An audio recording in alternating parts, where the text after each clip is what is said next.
Hey everybody, I'm Mikael, colville-andersen, urban designer and host of the documentary series about urbanism, The Life-Size City. Today I want to talk to you about the arrogance of space.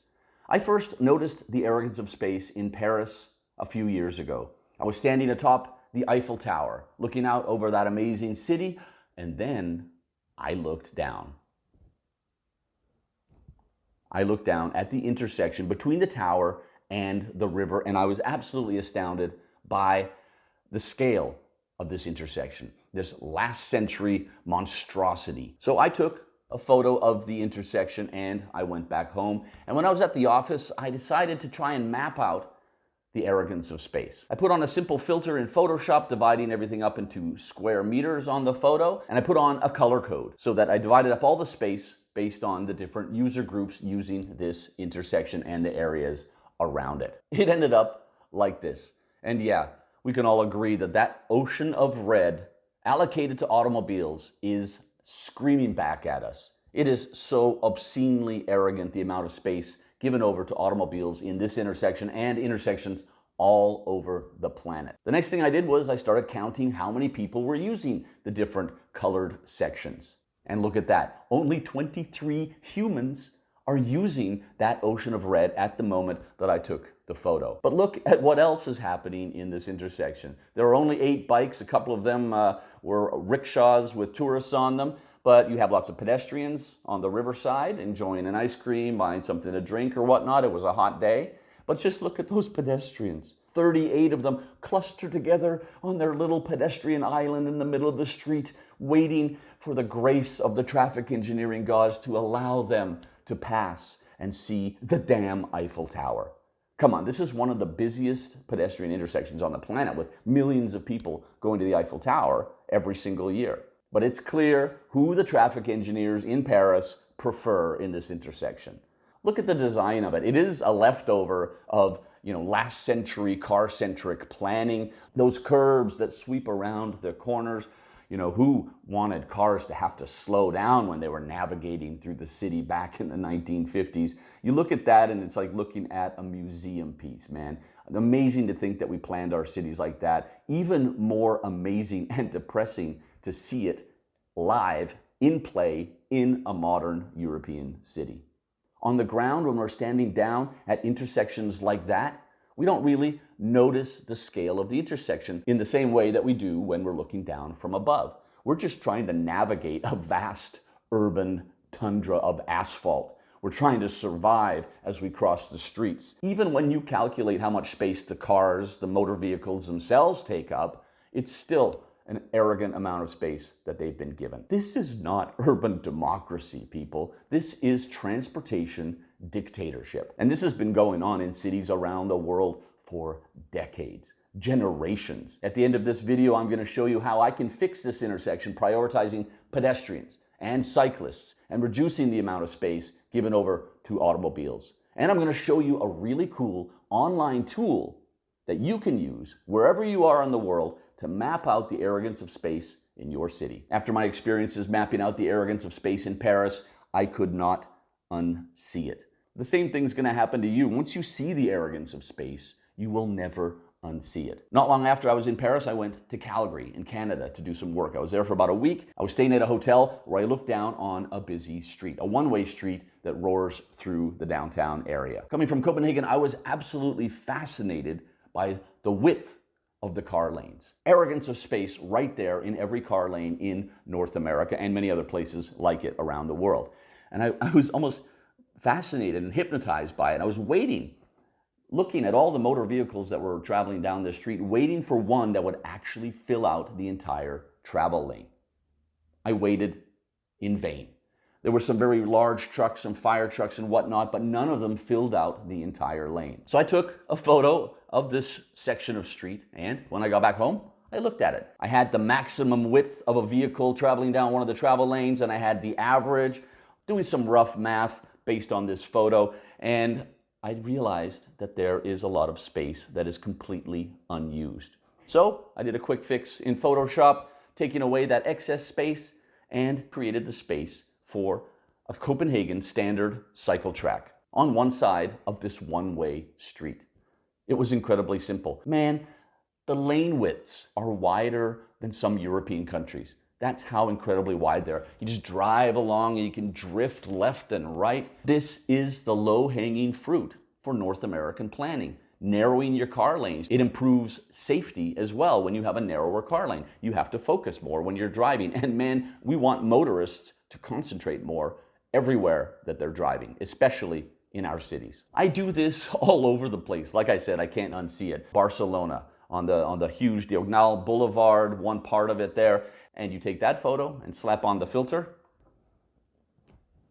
Ooh, that hurts. That hurts. Look at that red right there, you know. Ooh, Barcelona, pedestrian-friendly city. Oh, we put in some bike lanes. Yeah, look at that. There is a lot of work to be done to re-democratize the streets of Barcelona. Another one, photo sent in to me from a friend of mine in Sao Paolo. Exactly the same thing.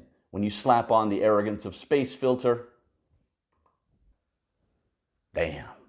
Flying into Cape Town. Just as you're coming into land, you fly over a huge street and you look down and take a photo and you see things right there exposed. In that hot and dusty climate, the cars do all the work for us. You can see clearly how much space they're using and how much space, most importantly, they're not at all using.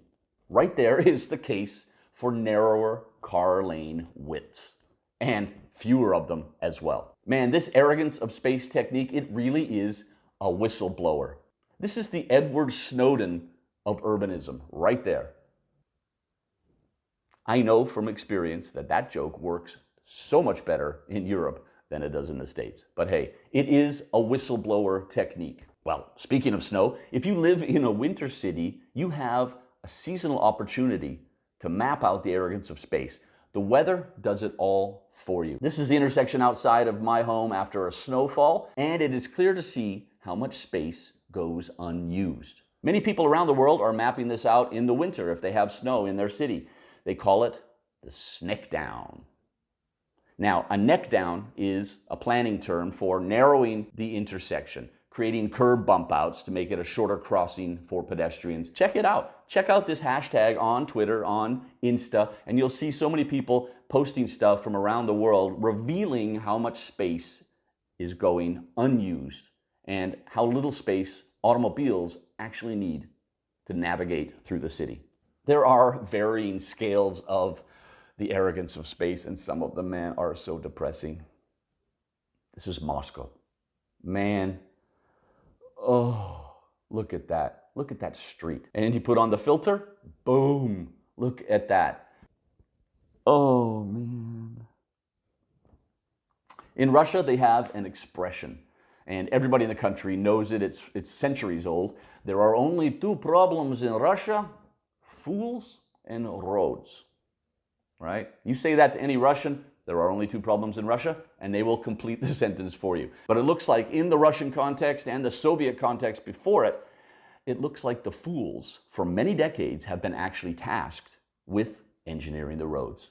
But then there's good examples as well. In Tokyo, this is a shot from my favorite hotel, and I choose it simply because it has a view of the world's busiest pedestrian crossing, Shibuya Crossing. And I just stare down at that for hours on end. It's just hypnotic, poetic, beautiful. But you put the filter on this intersection and wham, it looks a lot more democratic. Sometimes we see a modest attempt to fix the Arrogance of Space.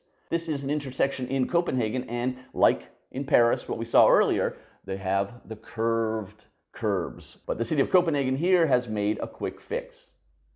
They just simply squared it off with curbstones and filled it in with asphalt. And they put in some bike parking instead. A simple attempt to reverse decades of the Arrogance of Space. But even here in Copenhagen, ooh, Copenhagen, yeah, the Arrogance of Space is in play. This is Hans Christian Andersen Boulevard. It is a complete brain fart, a complete hangover from last century car-centric urban planning. 50, 60,000 cars a day sweeping through the heart of the Danish capital. And there is no political will to do anything about this disgusting monstrosity. I applied the Arrogance of Space filter. That's all the bus infrastructure, the bus lanes down this busy street. A little bit of green, looks a little bit better for pedestrians. There's a couple of squares there with pedestrian-only access. The blue is the separated bicycle infrastructure on this street. There's about 25,000 cyclists going up and down every single day. And then they also have the cross streets. Looks like a cool little network, as it should be, just based on this one aerial photo. But then, when we map out the space dedicated to motor vehicles, look at that. Same thing, man. Ocean of red. This is a city where over 60% of the population will ride a bike to work or education every single day in the city itself. Only 9% will use a car for those journeys in Copenhagen proper, which makes it all the more depressing and bizarre and arrogant that 66% of all the street space in Copenhagen is dedicated to car lanes or curbside parking. That number is the same in cities all over the world. A complete imbalance, a total transportation dictatorship. Now, identifying and mapping using the Arrogance of Space filter tool is one thing, but we can also suggest fixes. More importantly, we can actually fix stuff like this. This is an aerial photo of a classic Barcelona intersection. Exemple. Look at all that space. These intersections are so incredibly car-centric now, but they were never designed to be so. Ildefons Cerdà was the architect responsible for this transformation of Barcelona at the end of the 1900s, and he did not plan these for the car at all. He planned them for life and public space, but they've been given over to the automobile for decades and decades. That's what it looks like when we put on the filter. Huge ocean of red, and think about how many of these intersections there are all over Barcelona. Just narrow in the car lanes, make more pedestrian space, more space for public life. You put in better bicycle infrastructure, something that Barcelona is struggling with every single year. They just can't figure it out. It's really bizarre. That's another story. But this is fixable. This isn't rocket science. This is simply redemocratizing the urban space. Do you remember the intersection from Paris at the beginning? This is how I would fix it. It took me 20 minutes with a pencil and a piece of paper and a few hours in Photoshop, but this is what we could have at intersections around the world. Using best practice bicycle infrastructure, allocating the space more democratically for all the users of it. And why not? If you study pedestrian behavior, you know that pedestrians never do a 90-degree turn when they come off the crosswalk onto the sidewalk. They're always going to take a gentle curve. Why not accommodate them by designing pedestrian crossings that actually respond to the way that they use the space? Ooh, what a crazy idea. Now here's the cool thing. You can do this yourself. A friend of mine in Slovakia, Daniel, he developed an online version of the Arrogance of Space tool. It's really simple and easy to use. You just grab a photo off of Google Maps of whatever intersection or neighborhood in your city, and you upload it to the tool, and you sit and map it out yourself.